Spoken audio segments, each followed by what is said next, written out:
حضرت مولانا مفتی محمد شفیع صاحب رحمۃ اللہ علیہ فرماتے ہیں کہ میرے والد صاحب دیوبند میں رہتے تھے، گھر مسجد سے دور تھا، دیوبند ایک قصبہ ہے پورا. تو والد صاحب فرماتے ہیں کہ میں فجر کی نماز کے لیے اپنے گھر سے مسجد کی طرف جایا کرتا تھا. ایک مرتبہ جب میں جا رہا تھا تو راستے کے قریب ایک کنواں تھا. میں نے دیکھا کہ کنویں کے قریب ایک خاتون کھڑی ہے. دور سے مجھے اندازہ ہو گیا بیچاری معمر ہے، عمر رسیدہ ہے. پھر میں نے دیکھا کہ سامنے پانی کا ایک گھڑا رکھا ہوا ہے. تو میں سمجھ گیا کہ یہ خاتون چاہتی ہے کہ کوئی بندہ آئے اور یہ گھڑا اٹھا کے میرے سر پہ رکھ دے. تو میں جب قریب گیا تو میں سیدھا جا کے میں نے گھڑا اٹھایا کہ میں اس خاتون کے سر پہ رکھوں. لیکن جب میں نے گھڑا اٹھایا تو گھڑا بہت بھاری تھا. پھر مجھے شرم آئی کہ یہ گھڑا میں اس کے سر پہ رکھتا ہوں تو اپنے کندھے پہ کیوں نہ رکھوں. میں نے وہ گھڑا سیدھا اپنے کندھے پہ رکھا. جوانی تھی، ہمت صحیح تھی. میں نے بوڑھی اماں سے کہا کہ بوڑھی اماں آپ مجھے راستہ بتائیں، میں یہ گھڑا آپ کے ساتھ گھر تک پہنچا دیتا ہوں. بوڑھی اماں نے مجھے گلیوں میں سے راستہ بتایا اور وہ ساتھ ساتھ چلتی رہی. میں نے گھڑا اس کے گھر کے دروازے پہ پہنچایا. پھر میں نے پیچھے مڑ کے دیکھا. میں نے کہا اماں اگر گھر میں پردے کا مسئلہ نہیں ہے تو میں یہ گھر کے اندر لے جاتا ہوں. بوڑھی اماں نے کہا کہ بیٹا گھر میں کوئی نہیں ہے، اگر کوئی ہوتا تو میں خود گھڑا کیوں بھرتی، کوئی نہیں ہے. میں نے کہا ٹھیک ہے میں لے جاتا ہوں. چنانچہ میں نے گھڑا خاتون کے گھر کے اندر پہنچایا. جہاں اس خاتون نے مجھے کہہ دیا میں نے وہاں پہ وہ گھڑا رکھ دیا. فرماتے ہیں گھڑا تو میں نے رکھا لیکن اس بوڑھی خاتون نے مجھے دعائیں دینی شروع کر دی. میں گھر کے دروازے تک پہنچا، وہ دعائیں دیتی رہی. میں گھر سے باہر نکلا، وہ پھر دعائیں دیتے رہی. دور تک مجھے دعاؤں کی آواز پہنچ رہی تھی. میں نے کہا سودا بڑا سستا ہے، تھوڑی سی محنت کے بدلے اتنی ساری دعائیں بندے کو مل سکتی ہیں تو مجھے اور کیا چاہیے. اب میں روزانہ یہی ڈیوٹی کیا کروں گا. چنانچہ اگلی رات صبح کے وقت میں ذرا جلدی پہنچ گیا. اس خاتون کا انتظار کرنے لگا. وہ خاتون آئی. میں نے فوراً کنویں سے پانی نکالا، خاتون کا گھڑا بھر دیا، پھر کندھے پہ رکھا اور پھر ان کے گھر تک پہنچا دیا. خاتون نے پھر مجھے تھوک کی حساب سے دعائیں دے دیں.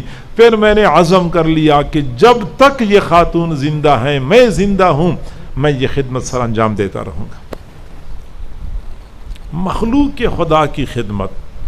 معزز خواتین، میری ماں، بہنوں، بیٹیوں، مخلوق کے خدا کی خدمت لمحوں میں بندے پر سعادت مندی کے وہ دروازے کھول دیتی ہے جو سال ہا سال کی عبادت کی بدولت بندے کے لیے نہیں کھلتے. وہی لوگ خوش قسمت ہوتے ہیں جو خود تھوڑی سی مشقت برداشت کر لیتے ہیں لیکن دوسروں کے لیے راحت کا ذریعہ بن جاتے ہیں. بہت پرانی بات ہے، میں نے ایک رسالے میں ایک کہانی پڑھی. وہ کہانی رسالے کی ہے، وہ کوئی بخاری شریف اور ترمذی شریف کی حدیث تو ہے نہیں، لیکن وہ سمجھنے کے لیے بہت مناسب ہے. کہ بچوں سے استاد نے سوال پوچھا کہ بیٹا تم بڑے ہو کے کیا بنو گے؟ تو ایک بچے نے کہا کہ میں مفتی بنوں گا. اگلا بچہ بول پڑا میں قاضی بنوں گا. اگلے بچے نے کہا کہ میں شیخ الحدیث بنوں گا. اچھا زمانہ تھا جب ہمارے بچوں کی تمنائیں ایسی ہوا کرتی تھی. بچوں کی چاہت یہ ہوتی تھی کہ میں نے مفتی بننا ہے، میں نے شیخ الحدیث بننا ہے، میں نے قاضی بننا ہے. اور والدین کی چاہت بھی ایسی ہی ہوا کرتی تھی کہ ہم نے اپنے بیٹے کو مفتی بنانا ہے، شیخ الحدیث بنانا ہے. تمنائیں لوگوں کی بدل چکی ہیں. بچہ پیدا ہوتا ہے، والدین خواب دیکھنا شروع کر دیتے ہیں کہ میرا بیٹا بیوروکریٹ بنے گا، یہ فوج کا افسر بنے گا، تو یہ فلاں بنے گا. بہرحال بچے اپنی اپنی تمنائیں اور اپنے اپنے عزائم ظاہر کر رہے تھے. کہ ایک بچے نے کہا کہ میں بیری کا درخت بنوں گا. جو ہی اس نے یہ کہا تو سارے بچے ہنس پڑے. یہ بیری کا درخت بننا چاہتا ہے؟ کبھی انسان بھی بیری کا درخت بن سکتا ہے؟ اور بیری کے درخت میں کیا کمال ہوتا ہے کہ یہ بیری کا درخت بننے کے لیے بے تاب ہے؟ لیکن استاد سمجھدار تھے کہ بچے نے کوئی بامعنی بات کی ہے. پوچھا بیٹا آپ بیری کا درخت کیسے بنو گے اور بیری کے درخت میں کیا کمال ہوتا ہے؟ تو بچے نے کہا کہ ہماری بستی سے باہر بیری کا ایک درخت ہے، بہت بڑا، بہت پرانا. میں تو کئی سالوں سے دیکھ رہا ہوں کہ جب گرمیوں کا موسم ہوتا ہے، دوپہر کا وقت ہوتا ہے، شدت کی گرمی پڑ رہی ہوتی ہے، بستی کے لوگ اپنے اپنے گھروں سے چارپائیاں نکال کے بیری کے درخت کے نیچے ڈال لیتے ہیں. اس چلچلاتی دھوپ میں بیری کا درخت خود تو اوپر سے جل رہا ہوتا ہے لیکن نیچے والوں کو ٹھنڈی چھاؤں مہیا کر رہا ہوتا ہے. میں ایسا بیری کا درخت بنوں گا، خود مشقت اٹھاؤں گا، دوسروں کے لیے راحت کا انتظام کروں گا، تکلیف اپنے اوپر لوں گا، آسانی دوسروں کے لیے پیدا کروں گا. پھر بچے نے اگلی بات کر لی کہ پھر میں دیکھتا ہوں جب بیری کے درخت کو پھل لگتے ہیں، بستی کے بچے آتے ہیں، ان کی جھولیوں میں موٹے موٹے پتھر ہوتے ہیں، وہ زور سے درخت کی طرف پتھر پھینکتے ہیں، درخت بچوں کی طرف پھل پھینکتا ہے. تھوڑی دیر پہلے بچے جن جھولیوں میں پتھر بھر کے آئے تھے انہی جھولیوں میں بیری کے پھل بھر کے واپس گھروں کو لوٹ رہے ہوتے ہیں. میں ایسا بیری کا درخت بنوں گا، لوگ مجھے پتھر ماریں گے، میں ان کو پھل پھینکا کروں گا، لوگ مجھے تکلیف پہنچائیں گے، میں ان کو آسانی پہنچاؤں گا. میرے بھائیو، یہ اصل میں انسانیت ہے کہ جو لوگ ہمیں تکلیف پہنچاتے ہیں ہم ان کو راحت پہنچائیں. ہم اپنے اوپر تکلیف ڈالیں لیکن دوسروں کے لیے راحت کا انتظام کریں.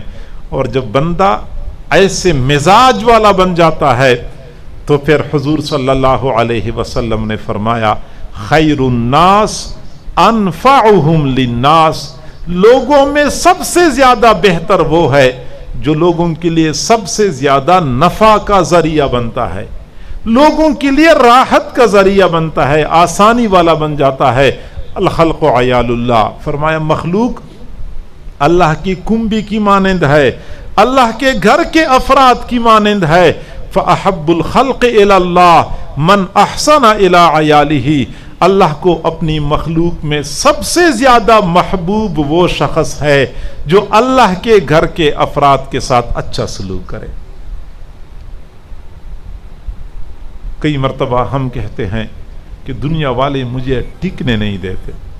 ملازمین کہتے ہیں میں جہاں جس ادارے میں کام شروع کرتا ہوں لوگ مجھے ٹکنے نہیں دیتے. خواتین کہتی ہیں جیٹانی مجھے ٹکنے نہیں دیتی، ساس مجھے رہنے نہیں دیتی.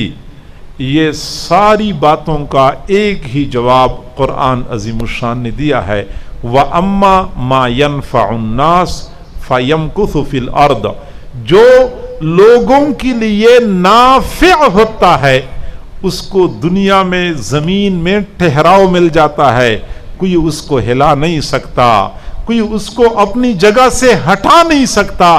جو دوسروں کے لیے فائدے کا ذریعہ بن جاتا ہے، ہم دوسروں کے لیے فائدے کا ذریعہ بن جائیں، زمین میں ہمیں جماؤ مل جائے گا. اللہ تعالی ہم سب کو سمجھنے اور عمل کرنے کی توفیق عطا فرمائے. وآخر دعوانا ان الحمد للہ رب العالمین.